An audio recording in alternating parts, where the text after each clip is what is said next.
धुळे जिल्ह्यातील हा नागपूर सुरत महामार्ग, हा महामार्ग जणू आसपासच्या गावकऱ्यांसाठी कर्दनकाळ ठरलाय। मुक्टी, फागणे, बाळापूर, अंजग ही गावं प्रचंड दहशतीत आहेत। या महामार्गावर गेल्या काही दिवसांपासून झालेल्या अपघातात याच गावातल्या नागरिकांची संख्या सर्वाधिक आहे। 2 दिवसांपूर्वी या महामार्गावर झालेल्या अपघातात 18 जणांना प्राण गमवावे लागलेत। अपघातात कुणी कर्ता पुरुष गमावलाय, तर कुणी मुलगा, तर कुणी पत्नी गमावली आहे। त्यामुळं गावात स्मशान शांतता पसरली आहे। फागणे गावातील बचत गट मोहिमेतील हेमलता चौधरी यांचाही या अपघातात मृत्यू झालाय। त्यामुळं गावातल्या बचत गट चळवळीलाही फटका बसलाय।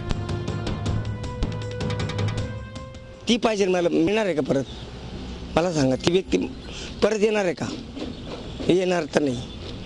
माझा म्हणजे जे घर परिवार तीच चालवत होती, मला कुठल्याही गोष्टीची चिंता नव्हती आणि कुठलाही मी आजपर्यंत तिच्याशिवाय बाजाराला बी गेलो नाही। मी आज म्हणजे कधी किराणा बी करायला गेलो नाही, सगळं बाजार तीच करायची। बस माझा 2 हात म्हणजे पूर्ण तीच सर्व्हिस होते माझ्या। अपघातानंतर लोकप्रतिनिधी, मंत्री, अधिकारी पीडित कुटुंबियांचं सांत्वन करतायत। मात्र सांत्वन नको तर या अपघाताला कारणीभूत असणाऱ्या दोषी अधिकाऱ्यांवर कठोर कारवाईची मागणी संतप्त ग्रामस्थ करतायत। प्रादेशिक परिवहन विभाग, पोलीस, दारूबंदी विभाग आणि राष्ट्रीय महामार्ग प्राधिकरण यांच्या अक्षम्य दुर्लक्षामुळे कुटुंबाच्या कुटुंब उद्ध्वस्त करणारे अपघात नागपूर सुरत महामार्गावर घडतायत। मात्र या विभागांची जबाबदारी निश्चित केली जात नसल्यानं ग्रामस्थांचा रोष अनावर झालाय। प्रशांत परदेशी, झी मीडिया, धुळे।